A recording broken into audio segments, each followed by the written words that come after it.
You won't believe what I did when my husband told his entire family I was too fat and embarrassing to be seen with him in public.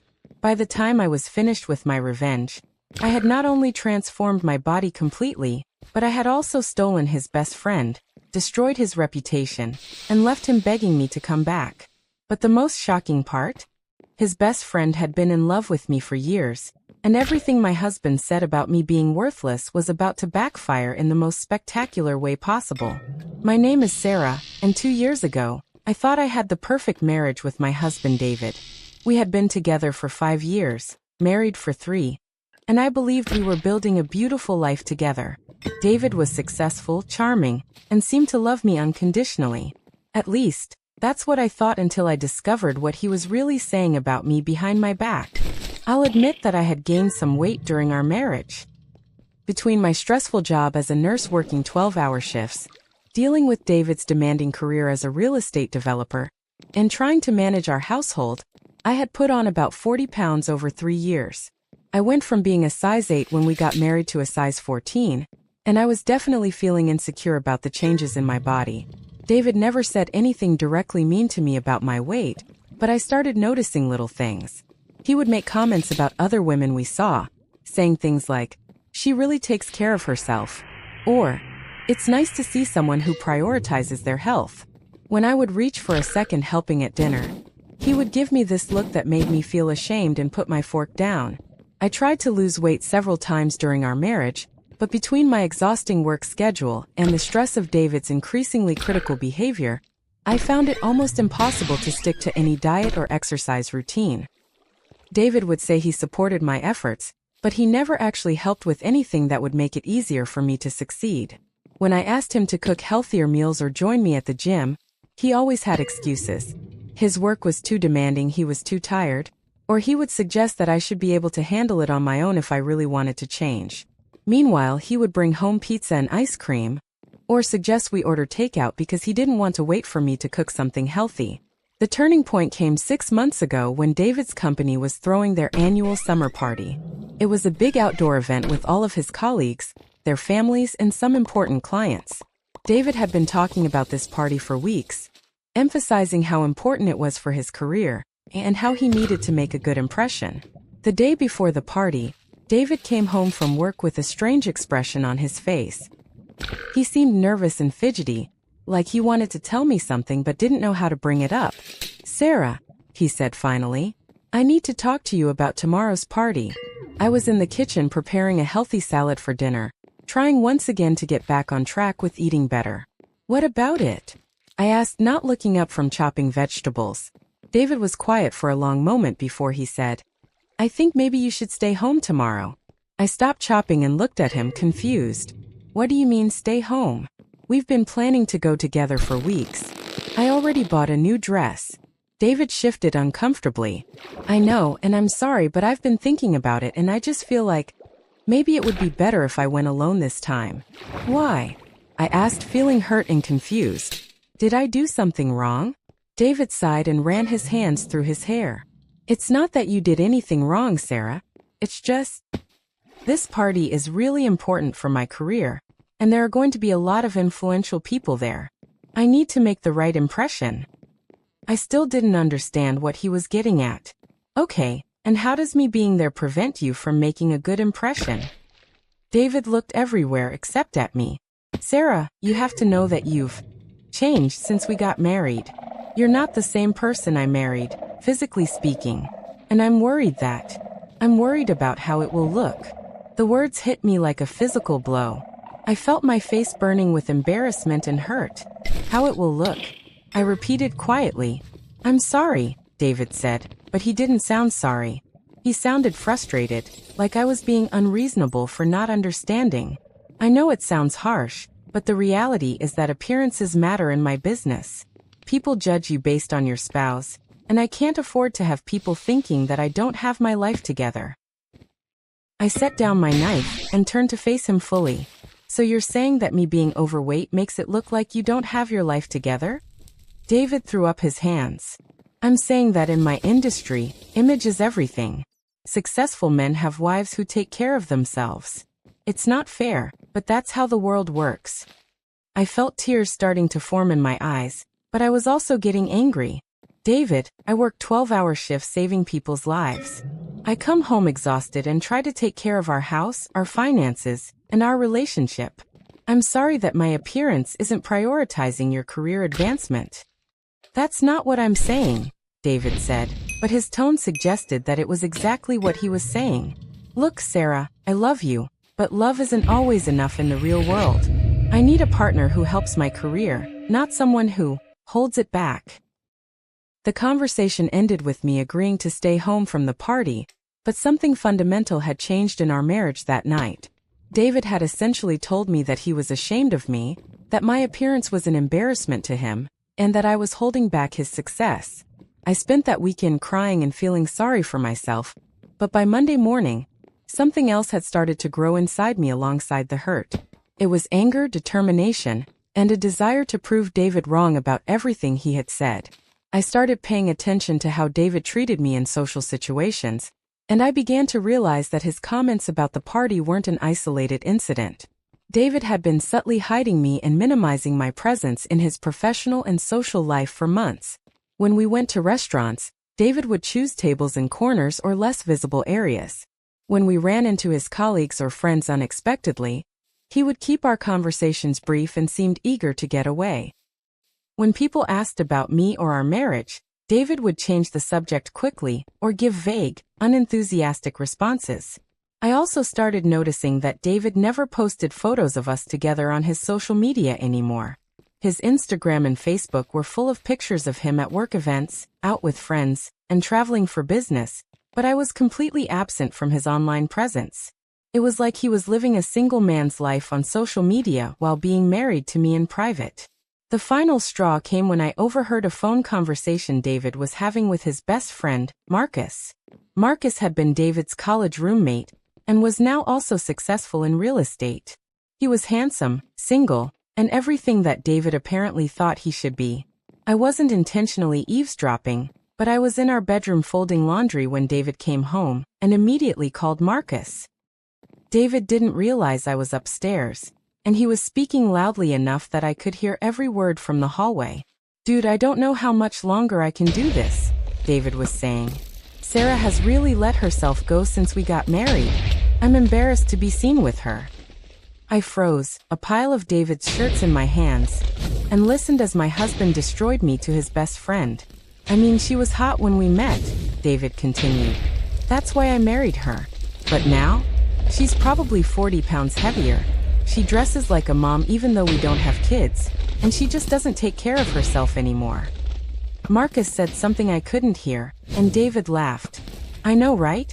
I keep hoping she'll get the hint and do something about it, but she seems perfectly happy being overweight and frumpy. It's like she thinks that just because we're married, she doesn't have to try anymore. I could feel tears streaming down my face, but I couldn't move.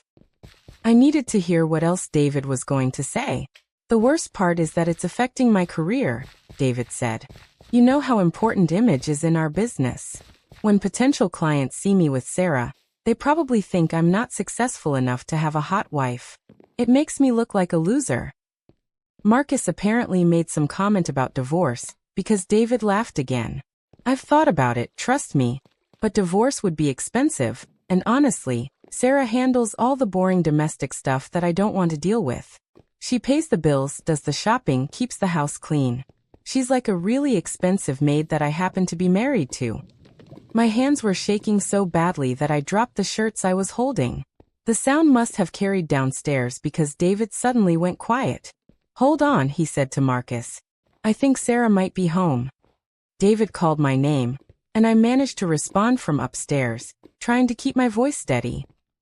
He finished his conversation quickly, and came upstairs to find me putting away laundry like nothing had happened. But everything had happened. In that 5-minute phone call, David had revealed exactly what he thought of me, our marriage, and my worth as a human being. I wasn't his partner or the woman he loved. I was an embarrassing burden who happened to be useful for household management. That night, as David slept peacefully next to me, probably thinking I had no idea what he really thought about me, I made a decision that would change both of our lives forever. I wasn't going to leave David, and I wasn't going to confront him about what I had overheard. Instead, I was going to systematically destroy every assumption he had made about me, and I was going to make him regret every cruel word he had ever said. My revenge was going to be slow, methodical, and absolutely devastating. David thought I was too fat, too frumpy, and too worthless to be seen with him in public. He thought I was holding back his career and embarrassing him in front of his friends and colleagues. He thought I was nothing more than a convenient domestic servant who happened to share his bed. By the time I was finished with my transformation, David was going to realize that he had thrown away the best thing that ever happened to him. But more importantly, he was going to watch as I found someone who actually appreciated everything about me. Someone who had been right there all along. The next morning, I started my revenge by joining the most expensive gym in our city. It was the kind of place where celebrities and wealthy professionals worked out, with personal trainers, nutritionists, and every piece of equipment imaginable. The membership cost more per month than some people's rent, but I didn't care. David wanted a wife who took care of herself. He was about to get exactly what he asked for. I hired a personal trainer named Jake, who was not only incredibly knowledgeable about fitness and nutrition, but also happened to be one of the most attractive men I had ever met. Jake was everything that David was not: kind, supportive, encouraging, and genuinely interested in helping me achieve my goals. During our first session, Jake asked me what had motivated me to start working out. I could have given him some generic answer about wanting to be healthier, but instead, I told him the truth. "My husband is ashamed of me," I said simply.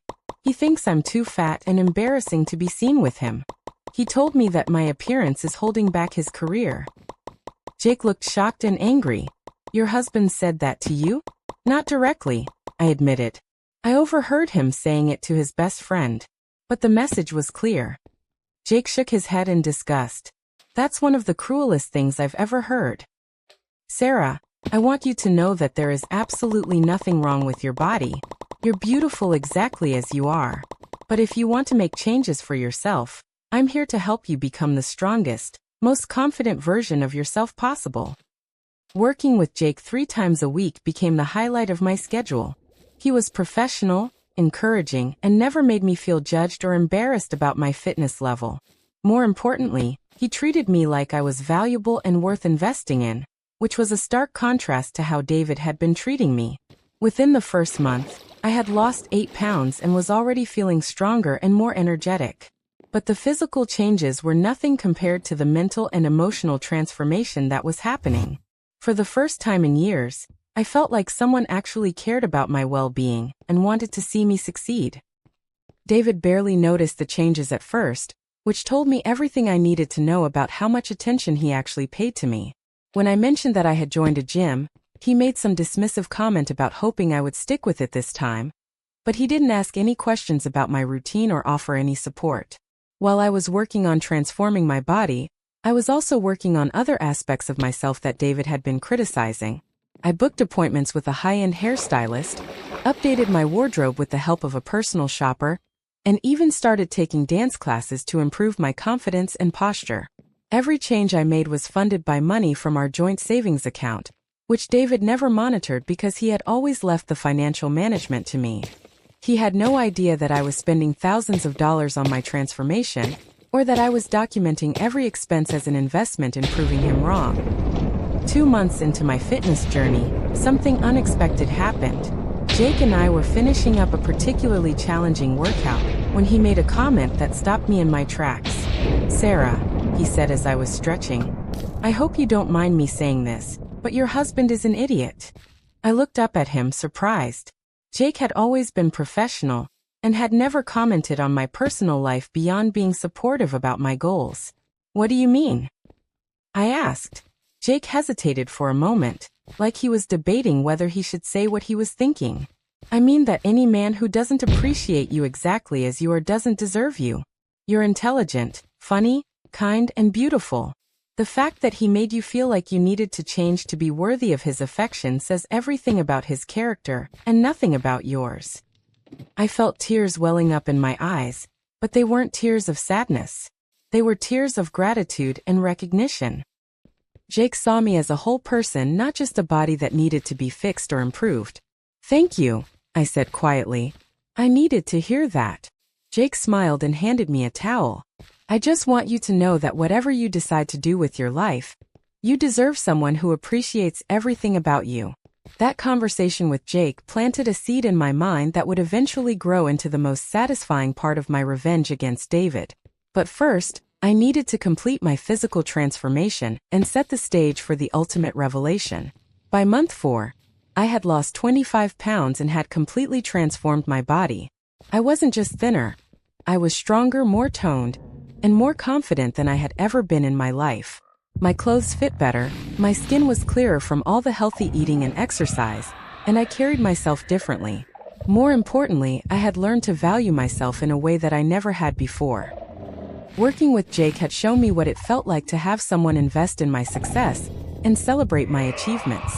The contrast with David's behavior was stark and eye-opening. David finally started noticing the changes when I was about 30 pounds lighter. He made a few positive comments about how I looked, but they felt hollow and superficial. It was clear that he was pleased that I was becoming less embarrassing to him, but he showed no curiosity about the work I had put in or how the process had affected me emotionally. "You're looking good, Sarah," he said one morning as I was getting dressed for work in clothes that actually fit my new body properly. "I'm glad you finally decided to take care of yourself." The comment was typical David, phrased as a compliment but actually implying that I hadn't been taking care of myself before. Instead of feeling grateful for his approval, I felt disgusted by his shallow response to months of hard work. "Thanks," I said simply, not giving him the enthusiastic response he was probably expecting. David seemed to think that my weight loss meant our relationship was back on track, and that I would once again be suitable for public appearances. He started inviting me to work events and social gatherings that he had been excluding me from for months. But I had news for David. My transformation wasn't about becoming acceptable to him again. It was about becoming the best version of myself so that I could leave him in the most spectacular way possible. The opportunity for the perfect revenge came when David announced that his company was having another summer party, almost exactly 1 year after the party he had told me I was too embarrassing to attend. "I'm so excited for you to come this year," David said, as if he had forgotten that he had explicitly uninvited me from the previous year's event. "You're going to look amazing, and everyone is going to see what a lucky guy I am."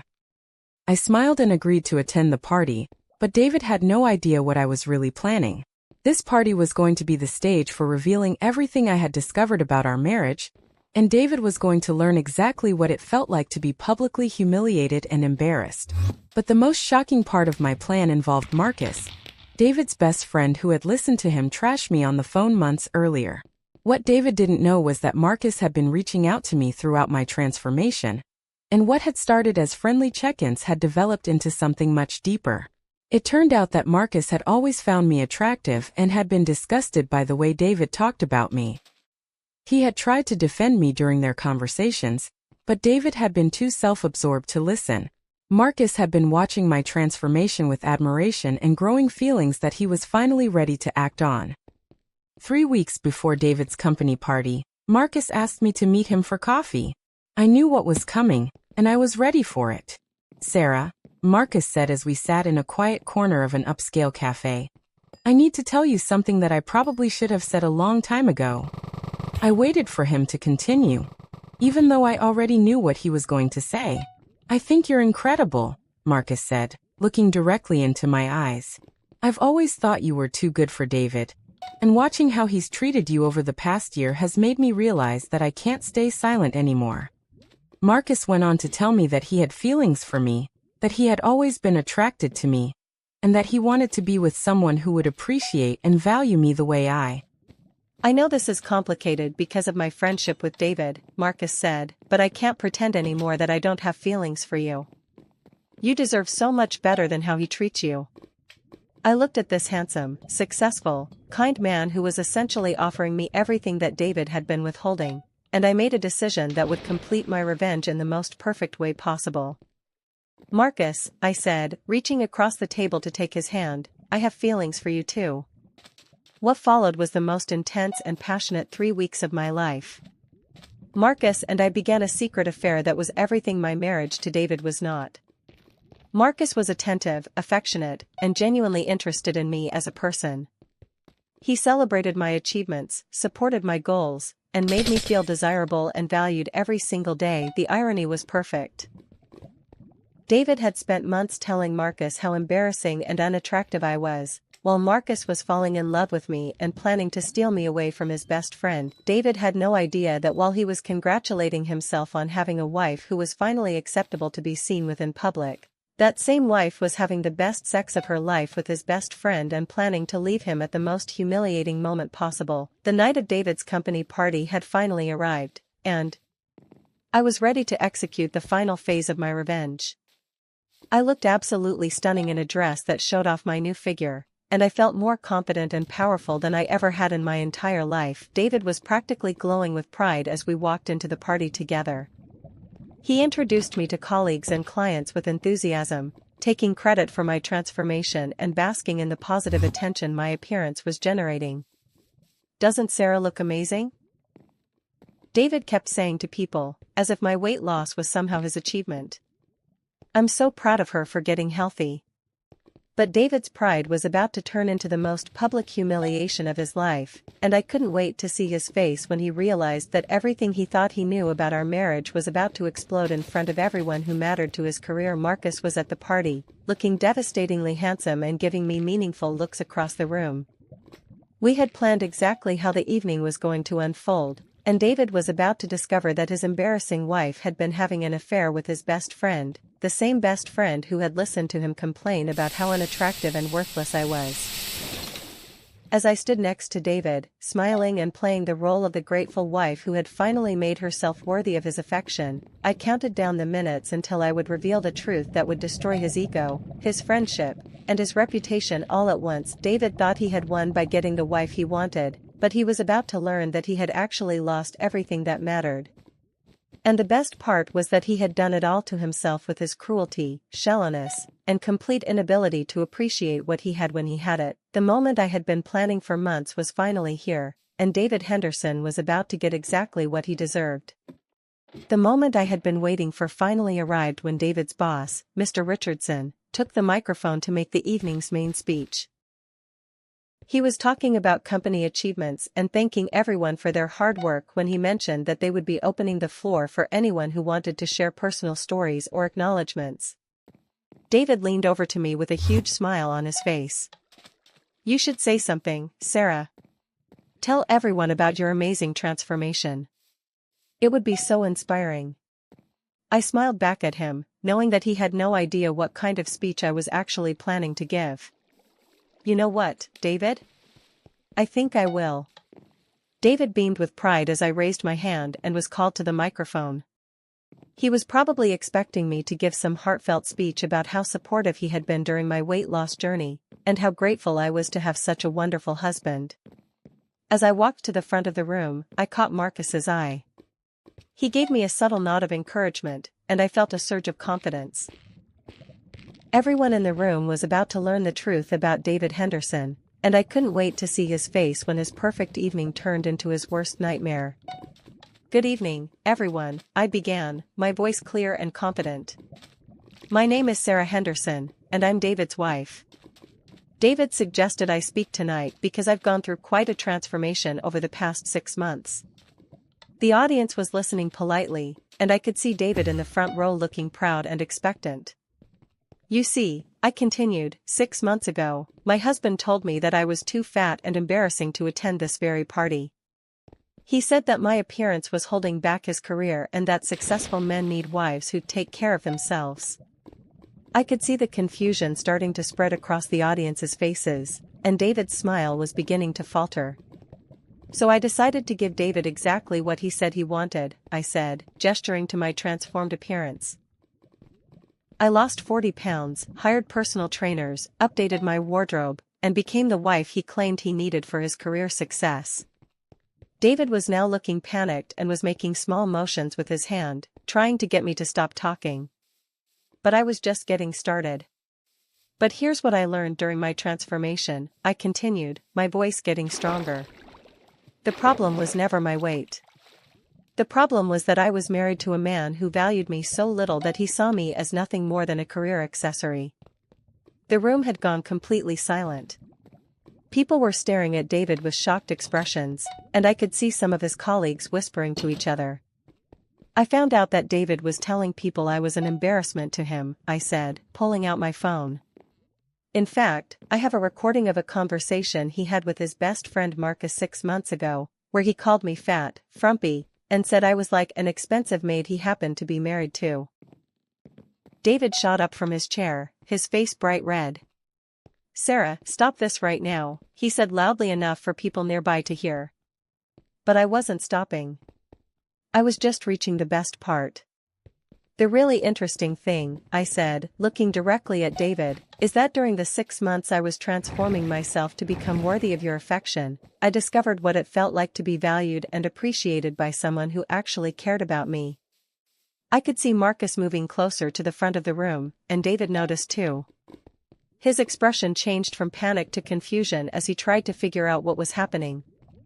"You see, David," I said, my voice now carrying across the silent room, "while you were congratulating yourself on finally having a wife you weren't ashamed of, that wife was falling in love with someone who never thought she needed to change in the first place." David's face went white as he started to understand what I was implying. "Marcus," I called out, extending my hand toward David's best friend. "Would you like to tell David what we've been doing for the past 3 weeks? Marcus walked confidently to the front of the room and took my hand, pulling me close to him in front of everyone. The gasp that went through the audience was audible. "Sarah," Marcus said loudly enough for everyone to hear, "I've been in love with you for years. Watching David treat you like you weren't good enough for him was torture, especially when I knew you were too good for him." David looked like he was going to be sick. "Marcus, what the hell are you doing?" he shouted. Marcus turned to face his former best friend with a look of disgust. "I'm doing what I should have done a long time ago, David. I'm standing up for an incredible woman who deserves better than a shallow, cruel husband who values her based on how she makes him look to other people."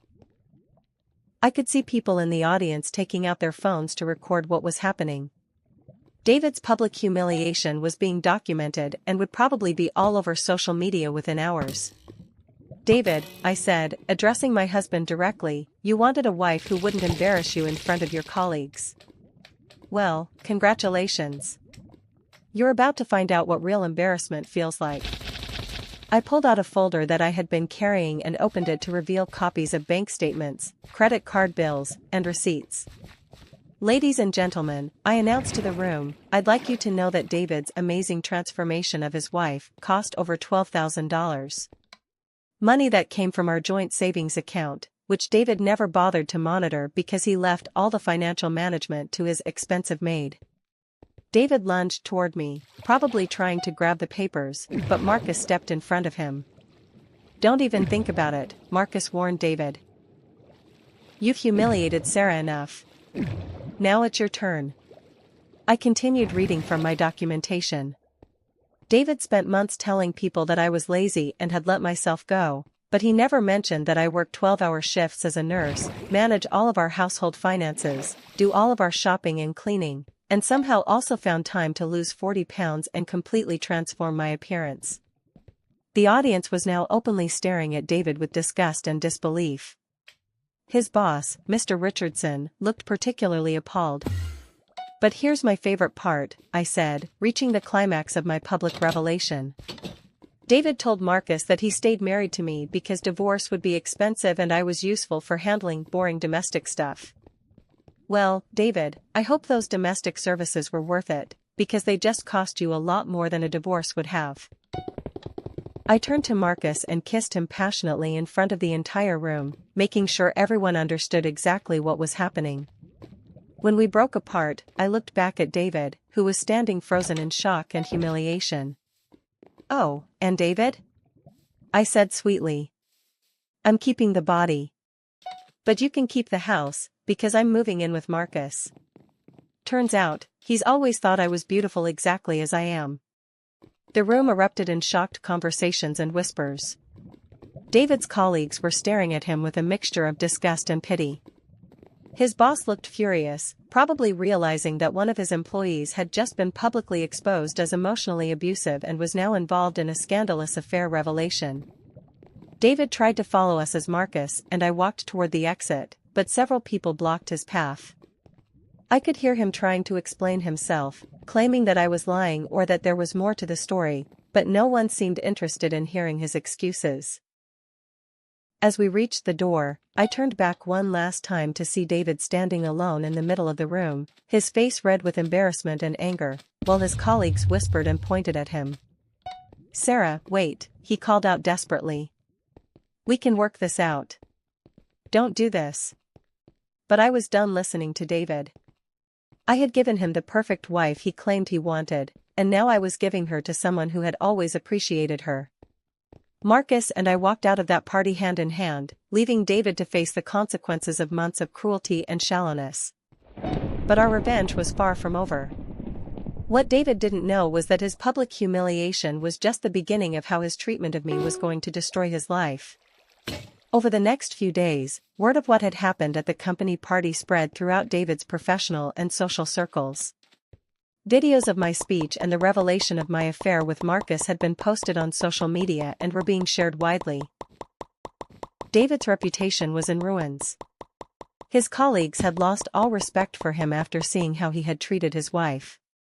His boss called him into a meeting and suggested that David might want to consider looking for opportunities at other companies, since his behavior had become a liability for the firm. But the professional consequences were nothing compared to the personal devastation that was still unfolding for David. 3 days after the party, David came home to find that I had moved out completely.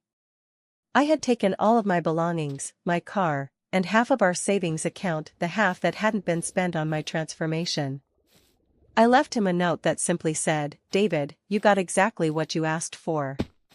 You wanted a wife who wouldn't embarrass you, so I became someone worthy of a man who actually values me. Unfortunately for you, that man isn't you.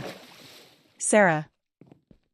David called me dozens of times that first week, leaving voicemails that ranged from angry accusations to desperate apologies to pathetic begging. I didn't answer any of them. When he realized that calling wasn't working, David started showing up at my workplace, at Marcus's apartment, and anywhere else he thought he might find me. His behavior was becoming increasingly erratic and desperate. "Sarah, please," he said when he cornered me in the hospital parking lot after one of my shifts. "I know I made mistakes, but we can fix this. I love you." I looked at this man who had spent months telling people I was an embarrassment to him, and I felt nothing but pity. "David," I said calmly, "you don't love me. You love the idea of controlling me and having a wife who makes you look good. The real me, the person who worked night shifts and managed your household and supported your career for 3 years, was never good enough for you until I transformed myself into someone else." "That's not true," David protested. "I always loved you. I just wanted you to be healthy." I laughed, but there was no humor in it. "David, you told your best friend that I was like an expensive maid you happened to be married to. You said my appearance was holding back your career. You banned me from company events because you were ashamed to be seen with me. That's not love, that's emotional abuse." David's face crumpled. "I was wrong, okay? I was an idiot. But we can go to counseling, we can work through this. Please don't throw away our marriage over some mistakes I made." "Mistakes?" I repeated. "David, you systematically destroyed my self-esteem and made me feel worthless for months. Then, when I transformed myself to meet your standards, you took credit for it and acted like you had done me a favor. Those weren't mistakes, that was a pattern of cruelty." I started to walk away, but David grabbed my arm. "What about Marcus?" he demanded. "Are you really going to destroy our marriage for my best friend? Do you think he actually loves you, or is he just using you to get back at me?" I pulled my arm free and looked David in the eye. "Marcus has treated me with more respect and kindness in 3 weeks than you showed me in 3 years of marriage. He never once suggested that I needed to change to be worthy of his affection. He fell in love with who I was, not who I could become." David's expression turned ugly. So you're just going to be Marcus's rebound? His revenge against me? That's what this is really about, isn't it? You want to hurt me.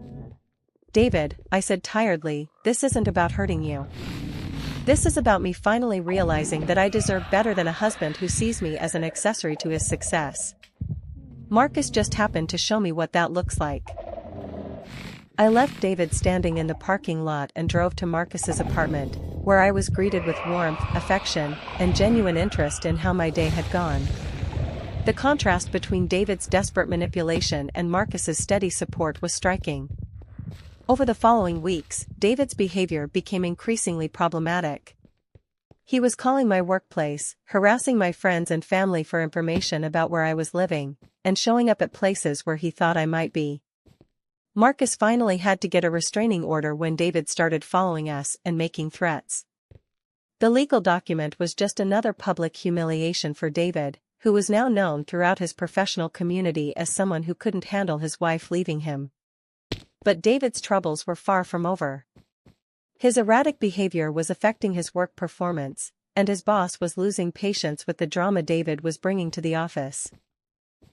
When David missed important client meetings because he was too busy stalking me, Mr. Richardson called him in for a final conversation.